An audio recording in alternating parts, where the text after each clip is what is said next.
Well, firstly, let me say what a privilege it is to be with you. What an impressive group of people, truly, and from all over the world, and all sharing the same endeavour, and that's to do this groundwater thing better. And much depends on us doing it well, doesn't it? So, and so the task we have, but also the joy in doing the task with people that we like, that's a privilege of life, isn't it? So who am I? I actually originally started off as a geophysicist, and then somewhere along life's journey on the great freeway of life, I missed the sign saying wrong way, go back, and I took a wrong turn, and I got into groundwater modeling. And it was too late. I couldn't go back. But having come from geophysics, though, geophysics is all about processing data. And that's kind of when I first started groundwater modeling. Calibration was done by hand.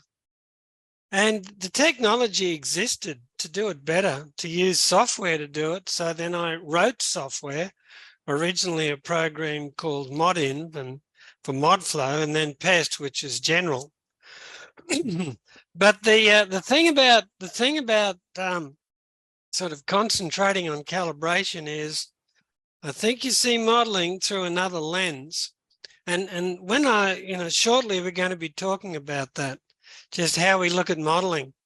I think there's a tendency for everyone to think that if we build a good enough model, we will have captured reality in a little screen in our computer. And the fact is, nothing could be further from the truth. And it's when you learn what the data can say, but just as importantly, what the data can't say, that we can start to do modeling properly. And doing modeling properly, well, I'm going to talk about that. What is doing modeling properly? The metrics are not that we're simulating perfectly what happens under the ground, because we're never going to do that. But there seems to be a belief somewhere that unless we build a model that is a digital replica of reality, that we're not doing the right thing. And that the asymptote of more and more model complexity is reality. Well, firstly, it's not. And secondly, even if we did that, does it really help us make decisions? And I'd say probably no. So anyway, I'll get onto that shortly, but just finish the story about me, is that the journey where I wrote PEST and then improved it over the years has also been a journey for me of discovery of just what modeling can and can't do. And that's got me into a lot of interesting discussions and a lot of arguments which continue to this day about what we should expect from modeling. And there's no black and white here, there's no right and wrong, but I do think that there are some strong arguments that we can put that a lot of very expensive modeling done for a good cause is not really helping that cause much at all. And deep down, I think a lot of us know that. Deep down, I think a lot of us realize that why are we building models often? To engage in some kind of weird decision-making dance. That if we spend enough money on the rituals of decision-making and worship strongly enough the gods of partial differential equations, that they'll smile on us and our decisions will be right. Because when I look at some of the models that are built today and the expense and the complexity, but their inability to actually answer the fundamental question of any decision-making, what can go wrong? And here's millions of dollars being put into models that purportedly tell us what will happen in the future, when the most basic analysis of data will say, you can't say that to anything like that certainty. And furthermore, that's not what I need to know when I want to make a decision. I need to know what can go wrong. Therefore, if modeling is going to help the decision-making process, yes, we've got to be as accurate as we can, but we have to quantify how inaccurate we are. And the limits of our accuracy are not set by the complexity or the beauty of the model or the magnificence of the videos that we can produce.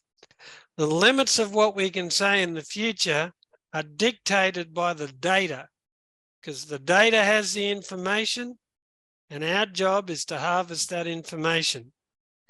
So for me, the journey started like with a lot of people. I'm going to learn how to model. I'm going to be able to simulate what happens under the ground.